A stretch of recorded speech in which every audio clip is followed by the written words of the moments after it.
주 예수 재림할 때 기쁨으로 주를 맞겠네.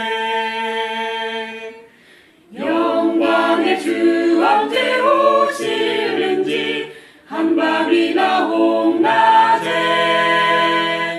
늦게여서 준비하는 자는 주께 칭찬받겠네.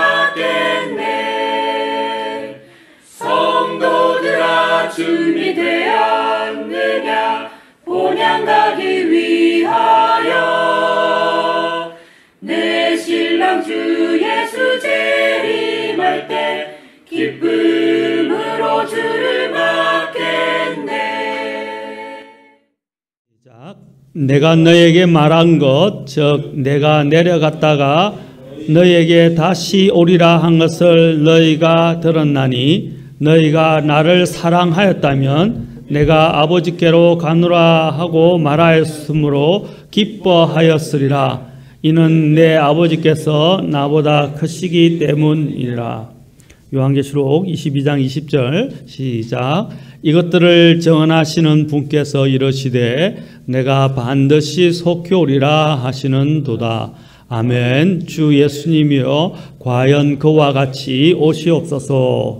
주님, 이 말씀을 주님께 온전히 의탁합니다. 저는 부족하고 연약하고 아무것도 아닙니다. 하나님께서 오늘 이 자리에 모든 것을 주재하시고 말씀을 이끌어 주시고 권능을 주시며 또 이 말씀을 통해 영광을 받아 주옵소서. 우리 마음을 주님께로 모두 다 이끌어 주시옵소서. 주님께 온전히 의탁하며 우리 주 예수님의 귀하신 존함을 받들어 기도합나이다. 아멘. 앉으시겠습니다.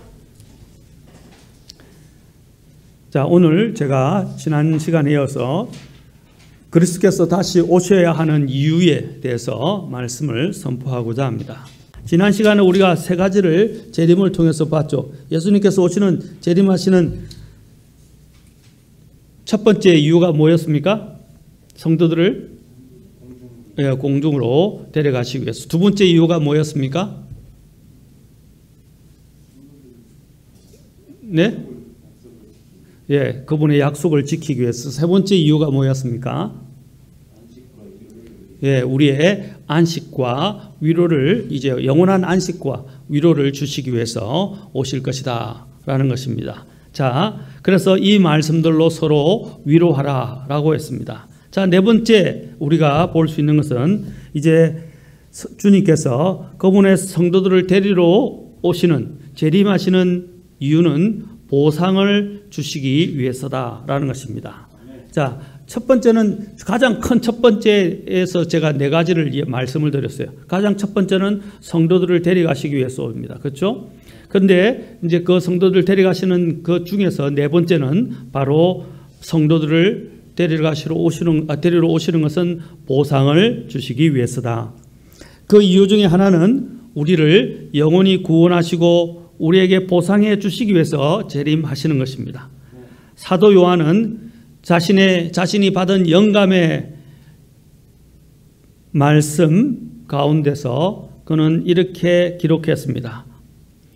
자, 사도 요한은 보라 내가 속히 오리니 내가 줄 상이 내게 있어 각 사람에게 그의 일한 대로 갚아주리라 라고 오늘 읽었던 본문의 12절 요한계시록 22장 12절에 이렇게 말하고 있습니다.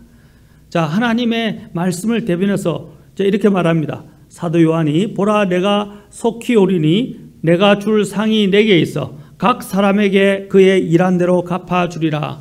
하나님께서는 사도 요한을 통해서 이렇게 말씀하셨어요. 줄 상이 있을 것이다. 그리고 각 사람이 일한 대로 갚아주리라. 여러분, 제가 늘 강조하고 있죠. 심은 대로 거둔다 라고 했습니다. 우리가 하나님에 대해서 얼마만큼 일하고 섬기느냐에 따라서 우리의 보상도 달라지게 될 것이다 라고 말씀드렸습니다. 여러분, 우리도 지금 보면 사람들이 이 땅에서 얻게 되는 것은 물론 이 세상은 공평하지는 않아요. 불공평해요. 또 여러 가지 어려움들도 있어요. 그러나 그래도 우리가 이 땅에서 자유민주주의를 통해서 우리가 느끼는 것은 무엇입니까? 자신이 모든 사람들은 다 법 앞에서 평등하고 또 모든 사람들은 자신이 노력한 것에 대해서 그 대가를 그대로 지불받는다고 믿기 때문이죠. 그렇죠. 물론 그 안에는 불법도 있고 또 불공정함도 있지만은 그래서 자유민주주의가 좋은 이유가 바로 그것입니다. 그렇죠. 자신이 일한 만큼 자신이 성공할 수 있다는 것입니다. 옛날에는 개천에서 용이 나는 그런 일들은 드물었어요. 신분 제도가 확고하게 딱 자리를 잡았기 때문에 신분 제도를 넘어서서 거기서 다른 신분으로 성격하는 것은 굉장히 어려운 일이었습니다. 그러나 지금 자유민주주의가 우리나라에서 시작되고 또 전 세계에서 시작되면서 가장 좋은 것은 무엇입니까? 신분 상승이 언제든지 가능하다는 것이에요. 노력해서. 마찬가지입니다. 우리가 주님 앞에서 이제 주님과 영혼을 보내게 될 것인데 그 모든 영혼을 보내는 것과 관련된 보상과 우리의 지위와 우리의 모든 것들이 이 땅에서 내가 어떻게 살았냐에 따라서 결정이 될 것이라는 것입니다. 그래서 고린도전서 9장 24절부터 25절에서 이렇게 사도 바울은 말합니다. 경주할 때에 달리는 자들이 다 달릴지라도 한 사람이 상을 받는 줄을 너희가 알지 못하느냐. 너희도 상을 받도록 이와 같이 달리라. 여러분, 우리가 제가 어린이 시절이었을 때 학교에서 운동회를 했었어요. 1년에 한 2번 정도 했었어요. 봄 운동회, 가을 운동회 이렇게 했는데 그때가 되면 막 부모들까지 와가지고요, 진을 치고 장사전을 이루고 김밥을 어머니가 싸가오고 같이 이제 싸가가지고 우리가 경기하는 것을 관람하는데 막 자기 자녀가 이기게 하려고 또 나도 거기서 이겨서 상을 받으려고 얼마나 열심히 운동에 매진을 하는지 그때 기억이 납니다. 저도 달리기에서 한 번도 지지를 안 했지만 달리기 하면서 그때 받았던 그 상, 그 기쁨은 말로 형용할 수가 없었습니다. 오늘 사도 바울이 여기서도 이야기합니다. 경주할 때 달리는 자리 다 달릴지라도 한 사람이 상을 받듯 한 사람만이 상을 받는 것처럼 우리도 이와 같이 상을 받도록 주님께서는 달려라 라는 것입니다. 지금 대해서 이야기하는 것입니다. 그리고 고린도전서 9장 25절 달릴 때 어떻게 달려야 이길 수 있냐라는 방법론을 이야기합니다. 이기려고 애쓰는 자마다 모든 일에서 절제하나니. 자, 이기려고 하는 사람들은 뭡니까? 다른 거 볼 수가 없어요. 그 경기에만 집중하는 것입니다. 이기는 일에만 집중하는 것입니다. 달려서 완주하는 일에만, 그렇죠? 성공적으로 완주하고 이기는 일에만 집중하는 것입니다. 마찬가지로 우리도 영적인 일에 대해서 다른 걸 생각하면 안 돼요. 주님이 우리를 부르신 그 부르심의 상을 향해서 우리는 달려가야 한다는 것입니다. 그래서 그러기 위해서는 어떻게 해야 돼요? 모든 일에서 절제하나니 이제 그들은 썩을 관을 얻고자 그 일을 하되. 자, 이 세상 사람들은 뭡니까? 경주를 할 때도 무엇을 위해서 하는 거예요? 관은 관인데 어떤 관요? 어떤 관이라고요? 썩을 관이다. 그러나 우리의 관은, 우리가 받을 관은 어떤 것이다? 썩지 아니할 관을 왕관을 받기 위해서 우리는 달린다라는 것입니다. 얼마나 차이가 있습니까? 썩을 관과 썩지 아니할 관. 그렇죠? 여러분, 아무리 좋아도 썩어버릴 것이 좋아요? 썩지 않는 금과 같은 게 좋아요? 왜 금이 가치가 있습니까? 썩지 않잖아요. 그것은 계속 잔존하잖아요. 그것은 천국에서도 금으로 다 포장될 것입니다. 왜? 금은 사라지지 않거든요. 자, 하나님께서는 우리가 이러한 관, 썩지 아니할 이 관을 위해서 모든 일에서 절제하며 달려야 한다라고 말씀하고 있습니다. 여러분이 보상을 원한다면, 하나님의 상을 원한다면 우리는 그렇게 달려야 합니다. 그래서 사도 바울도 빌립보서 3장 14절에서 그리스도 예수님 안에서 하나님의 높은 부르심의 상을 받으려고 표대를 향해 밀고 나아가노라 라고 말했습니다. 높은 부르심의 상을, 여기서는 이 상이 아까 고린도전서와 마찬가지로 the prize예요. prize는 뭡니까? 이제 공로를 인정해서 주님이 그 리워드, 상을 주시는데 이것을 더 구체적으로 프라이즈라고 말하고 있어요.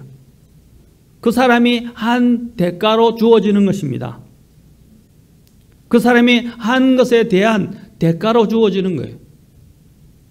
노력의 대가, 힘쓴 대가, 그렇죠? 수고한 대가, 그 대가로 주어지는 것이 더 프라이즈입니다. 그것을 높이 사서 그것에서 칭찬하면서 주는 거예요.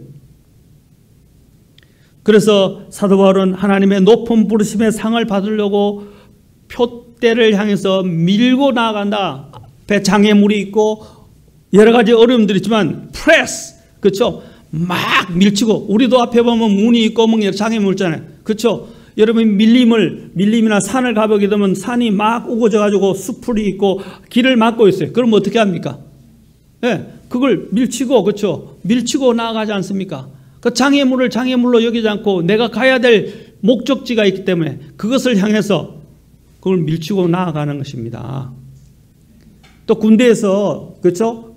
이제 각개전투와 함께 이제 진지를 향해서 돌진하는 것이 있어요. 할 때마다 어떻습니까?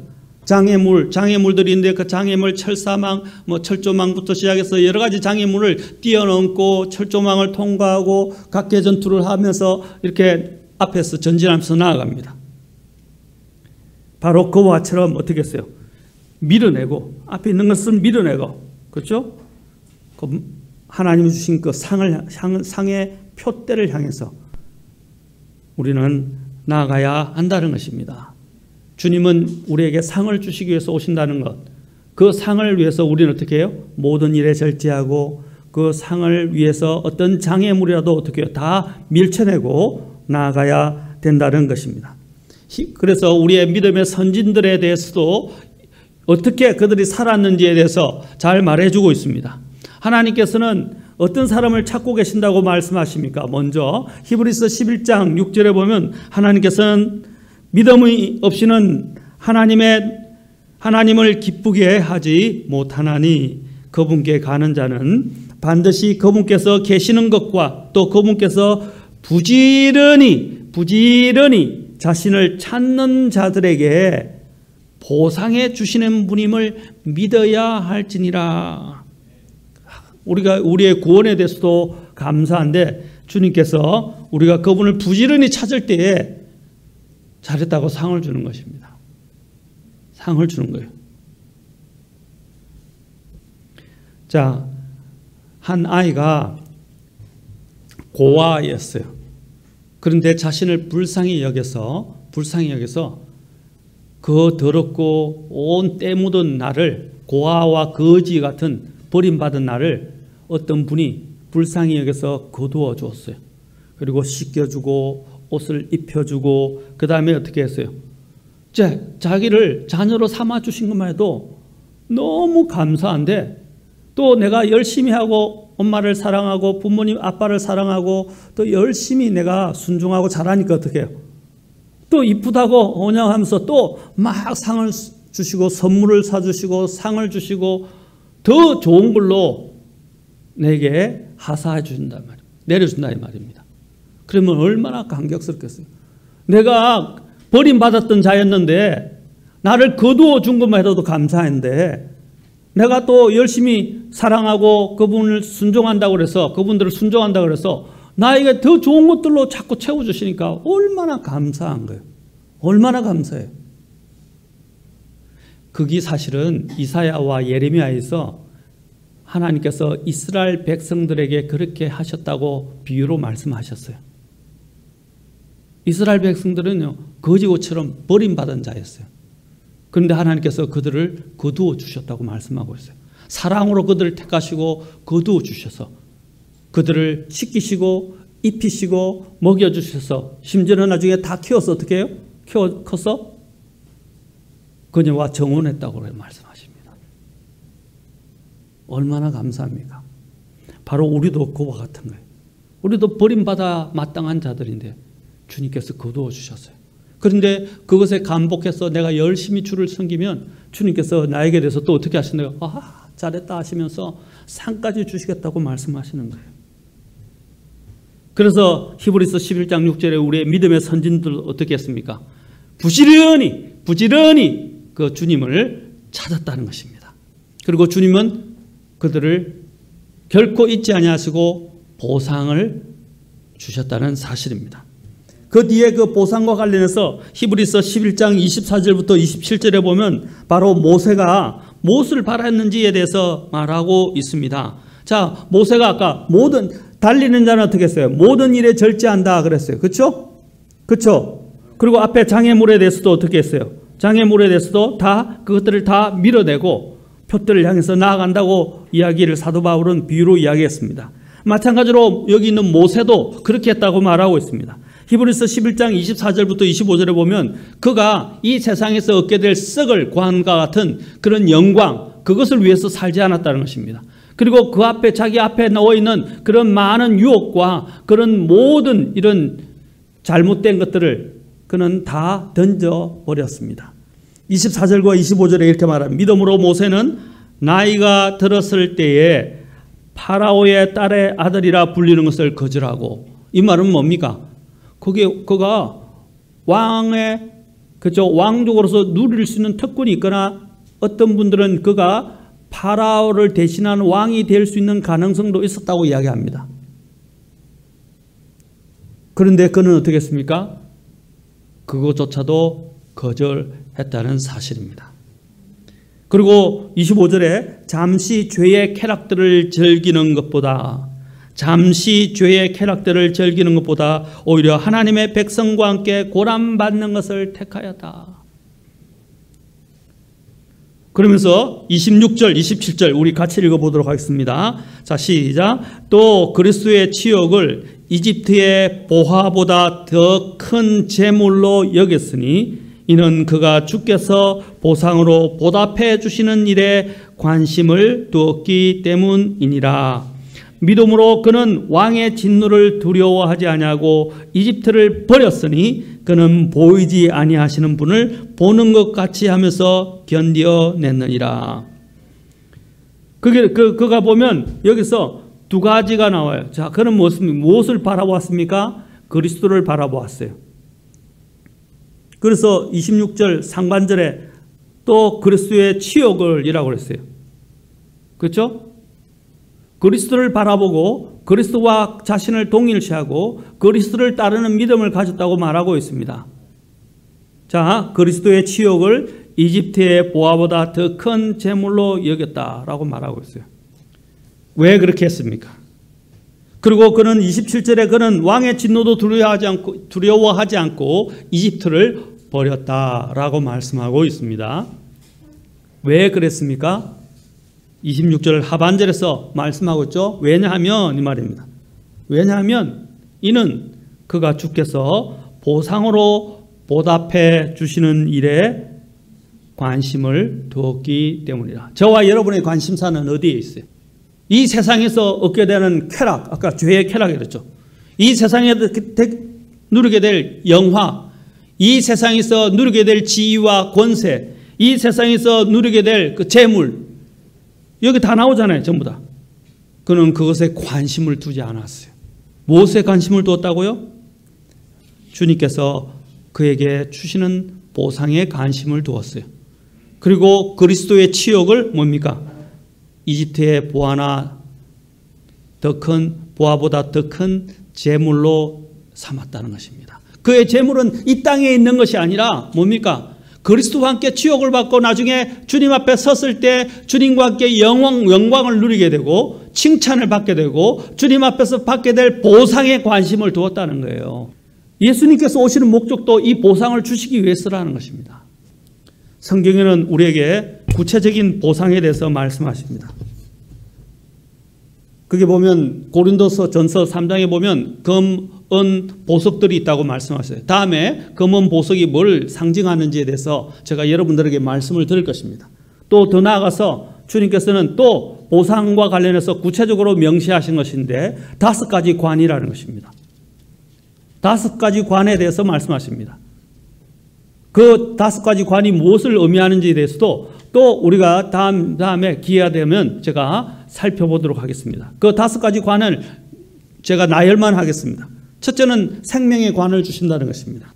두 번째는 주님께서 영광의 관을 주신다고 말씀하고 있습니다. 세 번째는 환희의 기쁨의 관을 주신다고 말씀하고 있습니다. 네 번째는 의의 관을 주신다고 말씀하고 있습니다. 다섯 번째는 아까 우리가 봤죠? 썩지 아니할 관을 주신다고 그랬습니다. 영원한 관을 주신다. 영원히 남는 관을 주신다고 했어요. 이 다섯 가지 관이 우리를 위해서 예비되어 있다는 사실입니다. 자, 이것은 구체적으로 우리의 이 현재의 어떤 삶과 관련되는지, 어떤 삶을 살았을 때 이러한 관이 주어지는지에 대해서는 다음에 제가 구체적으로 하겠습니다. 왜냐하면 그것까지 하게 되면 시간이 없기 때문에. 사랑하는 성도 여러분, 하나님은 우리에게 너무나 좋은 것을 예비하십니다. 이 좋은 것이 우리에게 예비됐다는 것을 우리가 안다면 어떻게 됩니까? 우리는 그것을 사모하고 사랑할 수밖에 없어요. 그것을 바랄 수밖에 없어요. 아까도 말했죠. 운동회 할 때 어떤 상을 준다고 그러니까 그 상을 위해서, 심지어는 그것도 대단한 상이 아닌데도 그래도 경주에서 이기려고 얼마나 애를 씁니까? 그렇죠? 그런데 마찬가지로 우리도 하나님이 주시는 이 상은 그냥 보통의 상이 아닙니다. 영원히 우리와 함께할 상이에요. 그것은 영원히 남는 것입니다. 그 상을 준비해 두고 계신다는 것입니다. 그래서 어떤 사람에게 이기려고 애쓰는 자에게, 그렇죠? 이기려고 애쓰는 자에게 주님께서는 주신다고 고린도전서 아까 읽었던 9장 25절에서 말씀하셨어요. 그래서 여러분이 요한계시록 2장과 3장에 보면 항상 나오는 게 뭡니까? 이기는 자에게 이것을 주리라 라고 말씀하셨어요. 이기는 자에게. 누가 이기는 자입니까? 그리스도 예수 안에 있는 자만이 이기는 자입니다. 그것은 구원받은 자만을 이야기하지 않습니다. 구원에 더 플러스가 있어요. 뭡니까? 그리스도 안에서 살아가는 사람. 믿습니까? 보상을 믿어야 됩니다. 우리가 이 땅에서 열심히 일하는 이유가 뭡니까? 보상 때문에 일하지 않습니까? 맞습니까? 보상 때문에 내가 열심히 공부하는 것이고, 보상 때문에 내가 할 일들을 제껴놓고 내가 나의 전문적인 일에 집중을 하는 것이고, 보상 때문에 나는 열심히 하지 않습니까? 여러분이 승진하는 이유도 뭡니까? 인사고과를 잘 받으려고 하는 이유가 뭡니까? 좀 더 돈을 벌려고 하는 이유가 뭡니까? 그게 다 보상이지 않습니까? 그렇죠? 지금 또 여러분들이 지금 젊은이들, 청년들 열심히 공부하는 이유가 뭡니까? 훗일에 이 공부를 통해서 더 많은 보상이 주어질 것이라고 하죠. 지금 이 세상은 지금 그렇게 안 돼 가고 있지만, 그래도 그에 대한 한 가닥 시로라기 같은 희망이 그래도 우리에게 있기 때문에 우리는 어떻게 해요? 비록 불공평한 세상에도 그래도 그런 기회들이 주어질 수 있고, 그런 것들을 내가 열심히 노력해서 얻을 수 있다는 희망이 있기 때문에 열심히 하는 거 아닙니까? 그렇지 않습니까? 마찬가지로 우리도 하나님께서 나에게 주실 것을 한번 생각해 보세요. 하늘의 상, 그리스도의 심판석은 어떤 자리입니까? 하나님께 모든 성도들이 모여서 거기서 어떻게 해요? 모든 성도들이 모여서 거기서 불러들어서 상을 받는 자리입니다. 제가 졸업식 할 때 평생 처음으로 물론 달리기에서 1등상을 받았지만 처음으로 상을 받은 적이 없었어요. 한 번도 상을 받은 적이 없어요. 졸업할 때 제가 상을 크게 받지 못하고 동장상을 받았어요. 동장, 그때는 동장이 괜찮았어요. 그 동장상을 이게 왔는데 뭘 받았냐면 그 프라임 영어 사전인가? 동아에서 나온 영어 사전을, 이거 두꺼운 것도 꽤 비싼 거였어요. 그 사전을 받았는데 얼마나 좋았던지. 그래서 그때부터 영어를 열심히 공부했어요. 그래서 그 사전을 받았는데 마음이 너무 뿌듯하고 좋은 거예요. 상을 받으니까. 마찬가지입니다. 여러분 상을 받을 때 그 기쁨은 이루 형용할 수가 없어요. 하나님 앞에서 받게 될 그 상을 바라보십시오. 아까도 말했지만 여기 있는 아브라함이나 모세나 모든 사람들은, 모든 믿음의 선배들은 뭘 바라보았습니까? 하나님께서 그들에게 보상해 주실 것을 바라보았었다라는 것입니다. 우리는 하늘의 보상에 눈을 돌리고 영원한 것을 추구하는 우리 성도들이 되기를 바랍니다.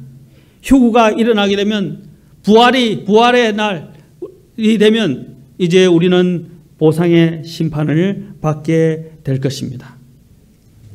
우리가 또한 어떤 사람들은 그 보상과는 관계없이 오히려 그리스도의 심판석에서 상을 받기보다는 부끄러움이 있게 되고 자신이 했던 모든 것들을 잃어버리는 손실도 있게 될 것이라고 말하고 있습니다. 구원이 전부 다가 아니에요. 많은 사람들이 구원에서 그냥 거쳐버립니다. 구원 받았다는 그 사실에 안주하고 거기서 눌러 앉으면 안 돼요. 하나님이 우리를 부르신 목적이 있어요. 우리를 그냥 구원만 시키려고 부르신 것이 아니에요. 하나님은 우리를 부르신 목적이 선한 일을 하도록 부르셨다는 것입니다. 하나님의 그 일을 위해 같이 함께 하자고 주님께서 우리를 부르신 거예요. 그리고 주님께서 우리를 교제하자고 또 부르셨어요. 그분의 일을 성취하는 그 영광의 자리에 우리를 부르셨다는 것입니다. 전에 제가 한번 언급한 일이 있어요. 대통령이 되고, 그렇죠? 대통령이 당선되면 대통령이 제일 먼저 하는 일이 뭡니까? 인수인계위원회를, 그렇죠? 구성하게 됩니다. 그때 어떻게 합니까? 그 자리에도 발탁이 돼서 들어가려고 많은 사람들이 그 대통령 후보자를 도와주고, 그렇죠? 도와줬다가 나중에 발탁이 돼서 인수위원회, 나중에 아니면 또 공공기관의 장, 아니면 또 장관이라든지 많은 요직에 발탁이 돼서 앉혀지게 됩니다. 여러분, 왜 아무 보상 없이 그때 그들은 그렇게 하는 것입니까? 나중에 받게 될 좋은 보상이 기다리고 있기 때문입니다. 그리스도의 심판석에도 마찬가지입니다. 여러분, 거기서는 보상도 있지만 또 하지 못한 것에 대해서는 분명히 부끄러움과 손실도 있을 것입니다. 그 부분을 우리는 성경을 통해서 또한 알 수 있습니다. 자, 우리가 요한이서 8절 우리 함께 보도록 합시다. 읽겠습니다. 시작. 너희 자신을 살필지니 이로써 우리가 이룬 그것들을 우리가 잃지 아니하고 충분한 보상을 받으리라. 자, 보십시오. 우리가 이룬 것들을 어떻게 할 수 있다고요? 잃어버릴 수 있다라고 말하고 있습니다. 나는 구원받았고 하나님 앞에서 모든 걸 잃지 않을 거다. 그건 착각이에요. 그렇지 않아요. 보시죠. 뭘 잃는다 그랬어요? 우리가 이룬 그것들이라고 그랬어요. 이뤘다는 말은 뭐라고 되어 있어요? 킹제임스 성경에서, 킹제임스 성경 갖고 계신 분들은 이루었다는 말이 뭐라고 되어 있어요? 여기 보십시오. 뭐라고 되어 있습니까? 여기서 이 킹제임스 성경은 이제 옛날에 그 과거인데 이게 워크예요. 워크 뭡니까? 워크가 뭐죠? 일한 것. 우리가 열심히 일해서 쌓은 것들을 이야기하는 것입니다. 그 일해왔던 것을 이야기하는 거예요. 지금은 과거가 워크였지만 여기서는 다르게 표현되어 있죠.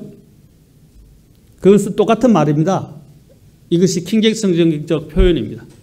우리가 일한 것들을 잃어버리는 일들이 있을 것임을 분명히 말하고 있습니다. 그래서 우리 자신을 어떻게 하라고 되어 있어요? 너희 자신을 살피라 라고 말하고 있죠. 요한계시록 3장 11절에서도 뭐라고 말하고 있습니까? 요한계시록 3장 11절에서도 자, 같이 이것도 읽겠습니다. 시작. 보라, 내가 속히 오리니. 자, 주님의 재림과 관련해서 말씀하고 있죠. 여기도.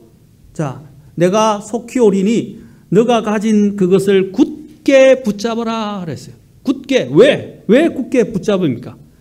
아무도 너의 관을 빼앗지 못하게 하라. 여러분, 옛날에 놀이들 중에는 어떻게 합니까?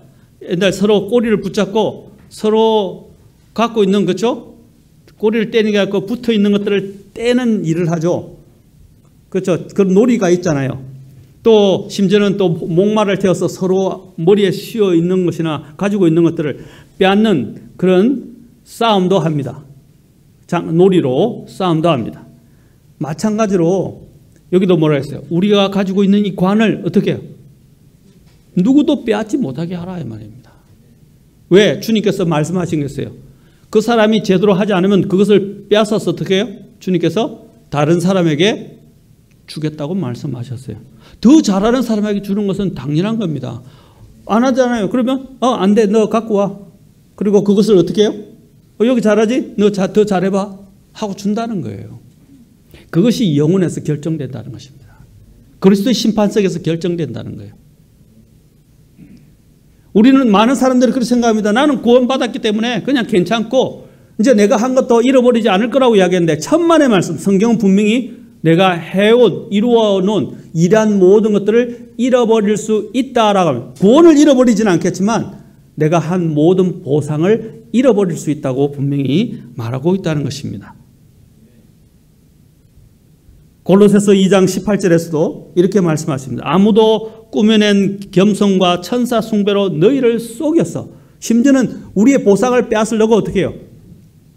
우리를 사탄이 속이는 일까지, 우리가 그 보상을 못 받게 하려고 사탄이 우리를 속인다는 것입니다. 여러 가지 일을 통해서.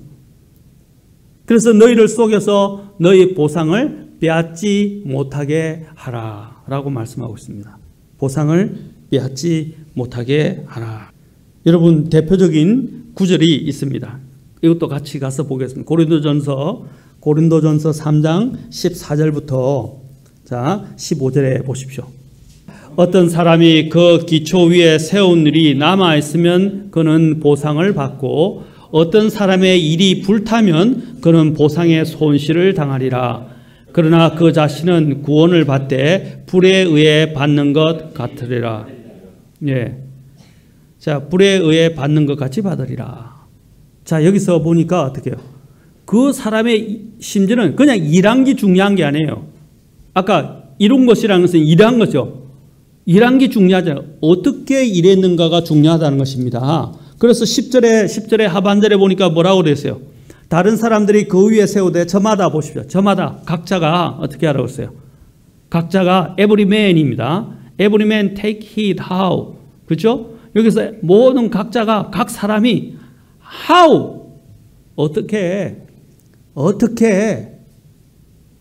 그 위에 세울지 주의할지니라. 세우는 것이 중요한 게 아니고요. 뭐 어떻게 해요?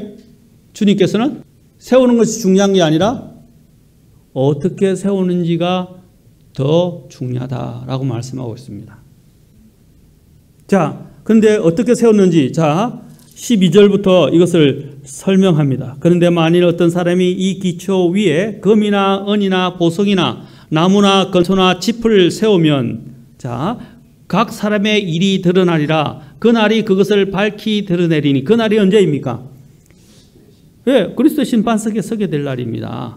이는 그것이 자, 불에 의해 드러나게 되는데 자, 여기서 6가지가 있는데 불에 타는 것과 불에 타지 않는 것이 있어요. 불에 타는 것이 뭐죠? 나무, 건초, 지푸라기.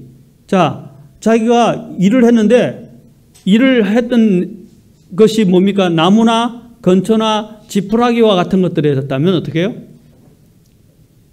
그 예수님 앞에 서게 될 때 우리가 불을 통과하게 되는데 그 불에 의해서 다 타버린다는 겁니다. 그러나 예수님을 위해서 일한 아까 제가 금, 은, 보석이 뭘 의미하는지 나무, 건초, 집이 무엇을 의미하는지는 다음에 제가 말씀드리겠다고 그랬어요. 자, 금, 은, 보석과 같은 건 어떻게 해요? 불을 통과하면 더 안 타게 되고 순도가 높아지게 되죠. 맞습니까? 자, 그래서 그 불에 의해서 각 사람의 일이 자 보십시오. 그 불이 각 사람의 일이 자 보십시오.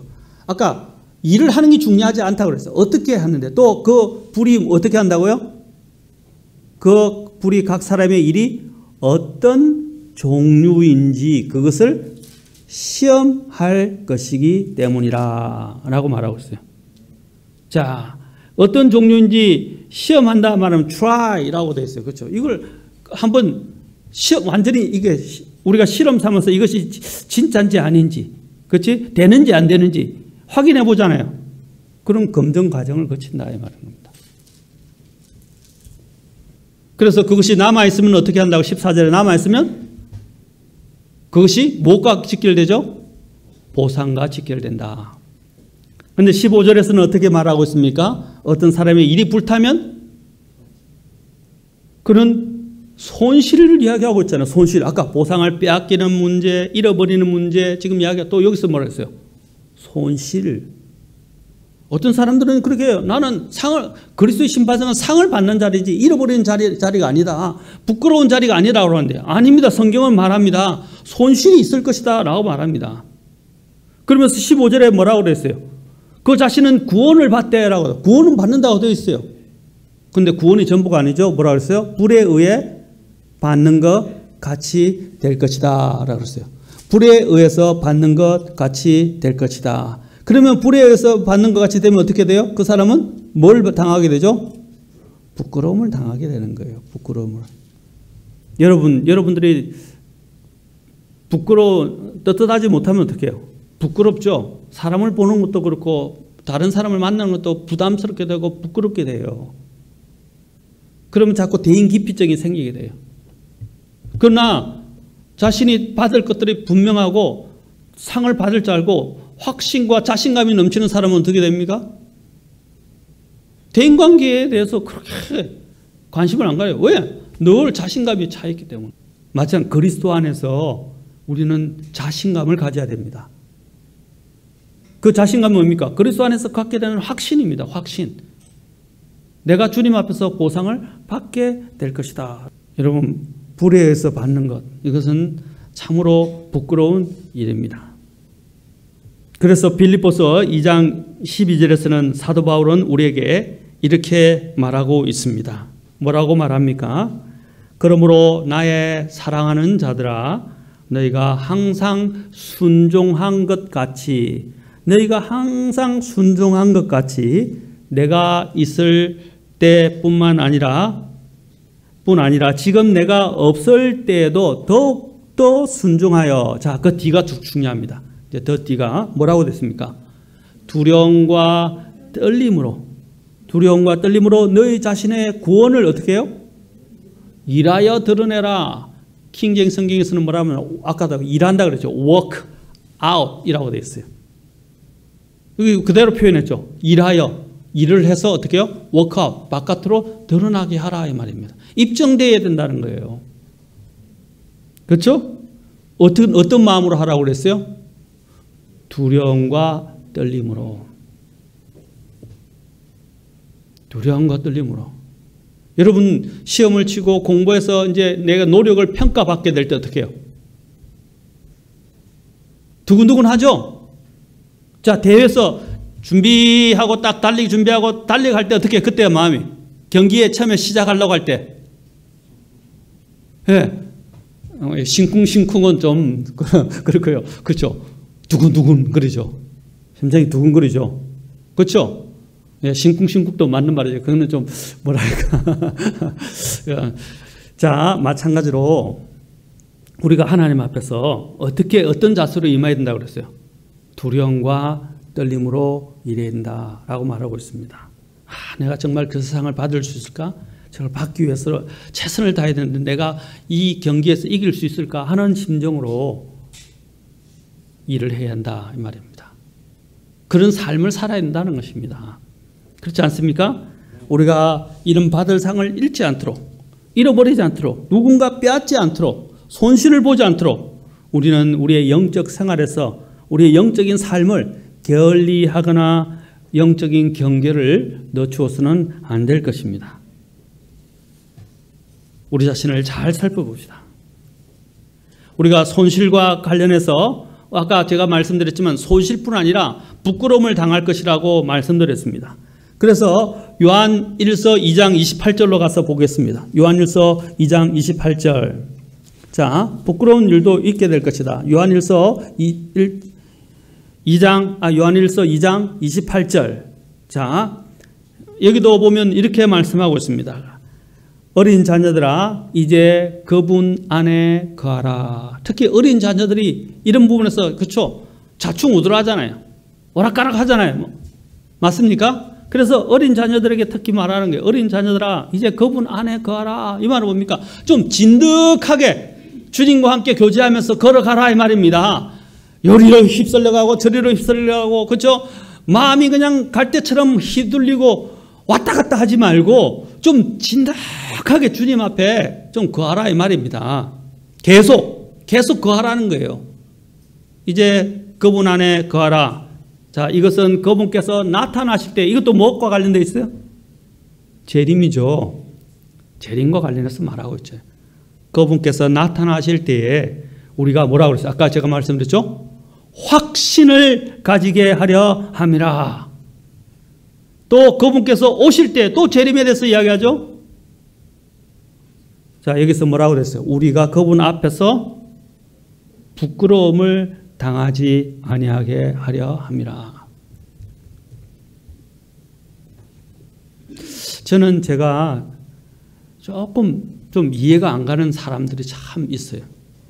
세상을 위해서는 저렇게 열심히 사는데 왜 주님을 위해서는 저렇게 못 살까? 근데 그 사람들은 그렇게 세상은 월급을 주고 돈을 주니까 하나님은 안 주시나요? 지금 아니지만 우리가 항상 일할 때 뭘 바라보며 일하죠? 미래의 보상을 보고 일하잖아요. 더 좋은 직업, 더 좋은 안정적인, 그렇죠? 더 나은 월급, 더 좋은 직책, 그렇죠? 지위. 우리가 더 나을 행복, 복, 누리게 될 것들, 이것들을 바라보면서 일하지 않아요. 우리도 마찬가지예요. 지금 현재는 우리가 지금은 어렵지만 장차 올 세상에서 우리가 받게 될 것들을 바라봐야 되지 않습니까? 그게 진짜 믿음이에요. 장차 올 세상에서 받게 될 것들을 바라보는 것. 그렇죠? 그래서 여기서 보십시오. 계속 그분이 나타나실 때 확신을 갖는 문제. 그분이 오실 때에 또 이런 말하고 있습니다. 그렇죠? 오실 때에 그분 앞에서, 우리가 그분 앞에서 부끄러움을 당하지 아니하게 하려 함이라. 여기 부끄러움이 나오잖아요. 부끄러움을 당하지 않게 하려면. 제가 아까도 말씀드렸지만 세상을 위해서는 저렇게 열심히 일하면서 왜 하나님을 위해서는 하지 않습니까? 세상을 위해서는요, 출석하는 것도 지각도 안 하고요. 그렇죠? 매 출석하고 또 열심히 합니다. 그런데 왜 주님을 위해서는요, 매 지각하고 매 늦고 매 하지 않고 섬기지도 않고 살살살살 요령 피우고 빠지고 그렇게 합니까? 하나님이 제일 싫어하는 게 뭐죠? 눈 가리고 아웅하는 식으로 하는 거예요. 여기서 종과 상전에 대해서 주님께서 비유로 말씀하실 때도 에베소서, 골로새서도 두 번 나오죠. 눈 가리고 아웅하는 식으로 하지 말라고 그랬어요. 죽게 대하듯 하라고 그랬어요.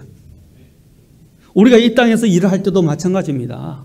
하나님의 일은 보상, 지금 당장 눈에 주는 보상이 없다고 아무렇게나 하나님의 일들을 하는 사람들이 많아요. 하나님이 기쁘시게 생각하시겠습니까? 하나님이 좋게 여기시겠어요? 하나님은 중심을 보십니다. 우리가 하나님 일을 하는데도 어떻게 했어요? 온 마음을 다하여 주님을 사랑하는 마음으로, 주님께 아까 감사하는 마음으로, 아까 모든 일을 할 때 누구게 하듯, 사람에게 하듯 하지 말고 주께 하듯 하라라고 그랬어요. 주님께 하듯. 우리가 하나님의 일을 할 때도 어떻게 해요? 세상사보다 더 정성을 들여서, 더 마음을 기울여서, 더 주의를 기울여서 해야 한다는 것입니다. 그런데 많은 사람들이 그렇지 않아요. 여기는 돈을 안 주니까, 그냥 자율적으로 일하니까 그냥 아무렇지 않게 대충대충 하면 된다고 생각해요. 저는 예배에 우리의 태도부터 바꿔야 된다. 예배를 드릴 때 반주를 하는 것, 예배를 할 때 바이올린을 켜고, 예배를 드릴 때 찬송을 하고, 예배 자리에 서서 공식적인 대표 기도를 하고, 예배에서 어떤 부분을 맡아서 섬기고, 이 모든 일이 얼마나 대단한 일입니까? 근데 제가 답답한 건 뭐냐면 아무렇지 않게 생각하고 그냥 빠져버리고 그냥 통보도 안 하고 오지도 않고 하지도 않는 사람들이 있어요. 저는 목회자로서 제가 그런 부분에 대해서 충고하고 이야기하지만 나중에 하나님 앞에 섰을 때 하나님이 어떻게 생각하시겠어요? 하나님 일을 아무렇지 않은 것처럼 그냥 막 아무렇지 않게 취급해야 될 사람처럼 하나님을 그렇게 대우하면 되겠습니까? 이것은 엄중한 자리예요. 아까 두려움과 떨림으로 우리가 하나님 일을 할 때는요 정말 마음을 다해서 특히 왕께 대하듯 해야 합니다. 왕께 대하듯. 옛날에 신하들이 어떻게 했어요? 왕 앞에서는 그 앞에 존전에 제대로 가까이도 가지 못하고 막 엎드려서 통촉하여 주옵소서 하면서 막 하해 같은 은혜를 내려 주옵소서. 그러면서 계속 성은이 만극하나이다. 왕 앞에서 어떻게 두렵고 뜬다는 것입니다. 마찬가지로 우리도 하나님의 일을 그렇게 여기십시다. 그리고 그렇게 섬깁시다. 그렇게 일합시다. 이것이 그리스도인의 자세입니다. 보상은 나중에 생각하라도 하나님이 우리를 위해서 해주신 것이 어떤 것입니까? 얼마나 놀라운 일들입니까? 요한계시록 3장 18절에서도 뭐라고 그랬어요? 부끄러움을 당하는 것과 함께 또 3장 18절에서도 말합니다. 특히 이 말씀은 어떤 교회에 이야기하고 있어요? 어떤 교회에 대해서 이야기하고 있어요? 자, 요한계시록 3장 보세요. 3장 18절은 어떤 교회인지 보세요. 우리가 잘 알고 있는 미지근한 교회에 대해서 이야기하고 있어요. 3장 15절에 14절에 라오디게아 교회. 미지근한, 차지도 않고 뜨겁지도 않은 냉랭하고 미지근한 그 교회에 대해서 말씀하고 있는데 그 교회에 대해서 뭐라고 말하고 있습니까? 3장 18절에서 내 수치가 드러나지 않게 하라 라고 말하고 있죠. 내 벌거벗은 것이 드러나지 않게 하라.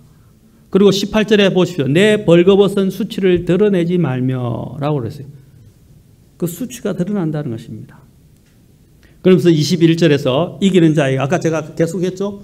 요한계시록에 그 7교회 보낼 때마다 늘 이기는 자에게 라고 그랬어요.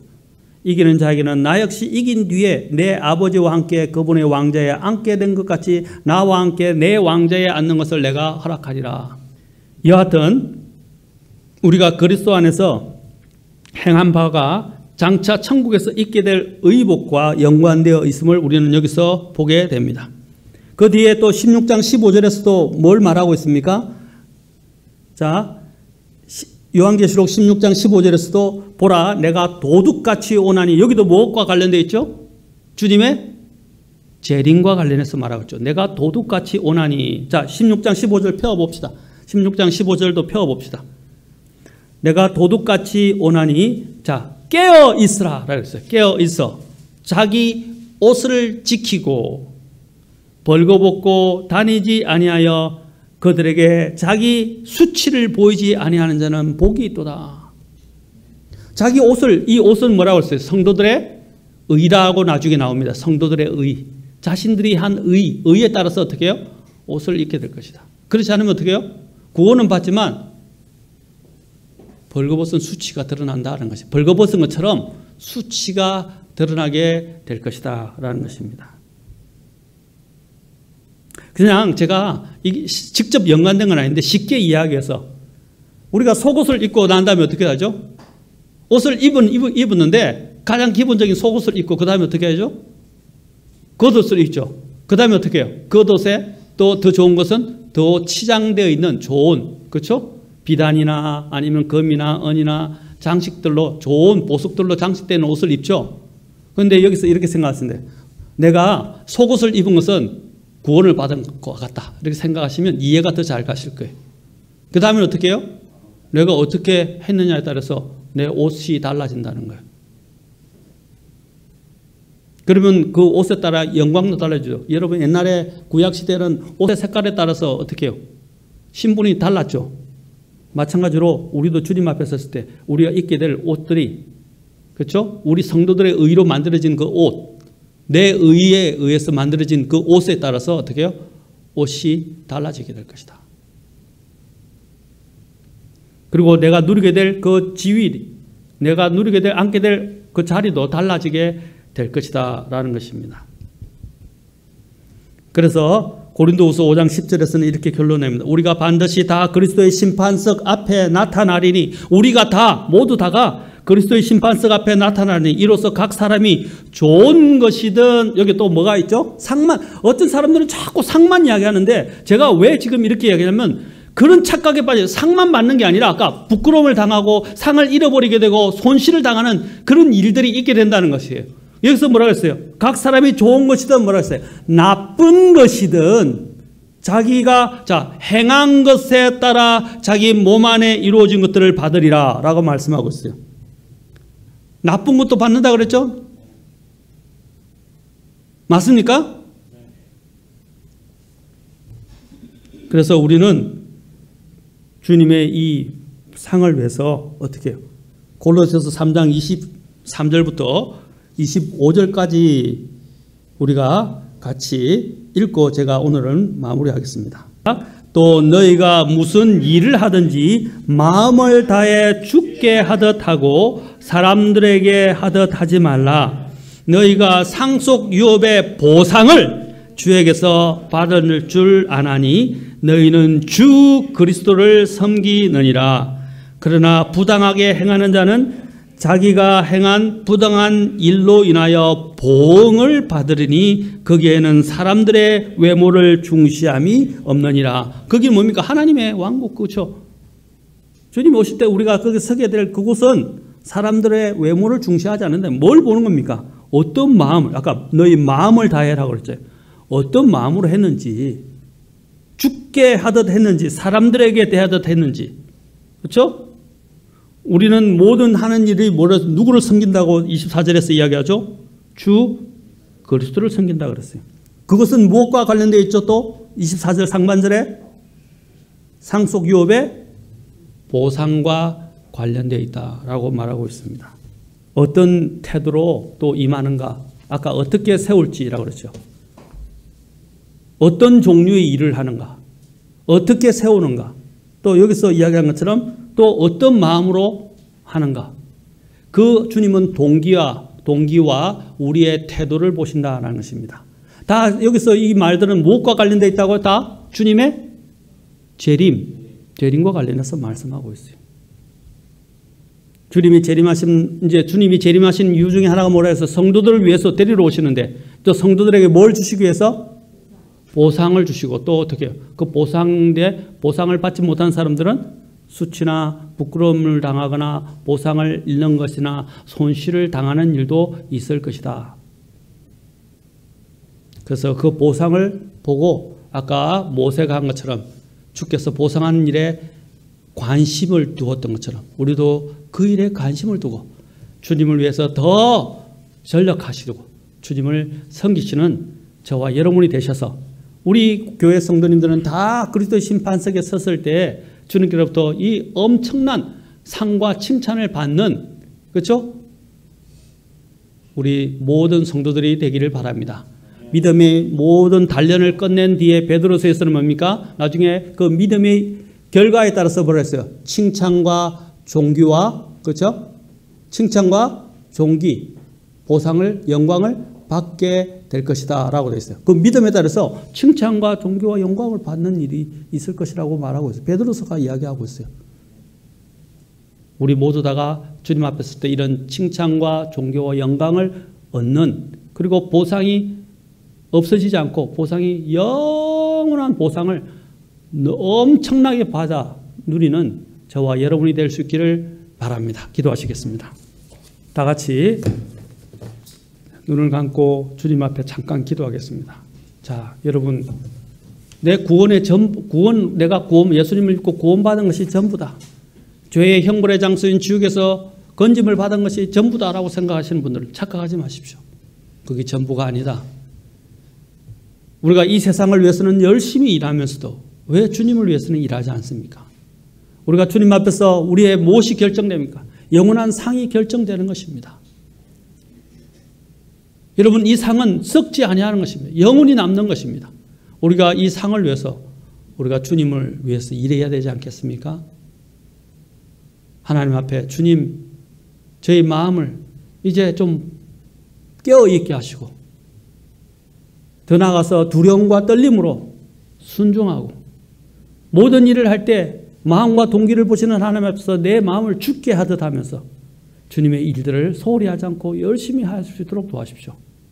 이 세상의 것들은 이 세상을 위해서 끝나지만, 이 세상에서 끝나지만 앞으로 내가 저 천국에 갈 때는 영원히 남는 그 일들과 관련되어서 나는 주님을 섬기는 것입니다. 주님, 영적인 안목을 갖게 하옵소서. 깨어있게 하시고 주님을 바라보며 주님, 이 영광스러운 이 일들을 맡기신 게 감사하고 이 일을 신실하게 감당해서 주님을 기쁘시게 하고 주님 앞에 섰을 때 칭찬과 존귀와 영광을 넣는 성도가 되게 하옵소서라고 기도하겠습니다. 기도하시겠습니다. 예비하고 예비하라. 우리 신랑 예수 오실 때 밝은 등불 손에 들고 기쁨으로 주를 맞게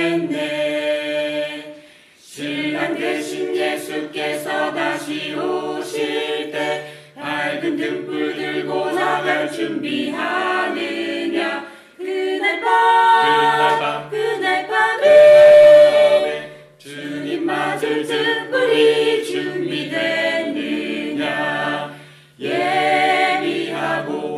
예비하라 우리 신랑 예수 오실 때 밝은 등불 손에 들고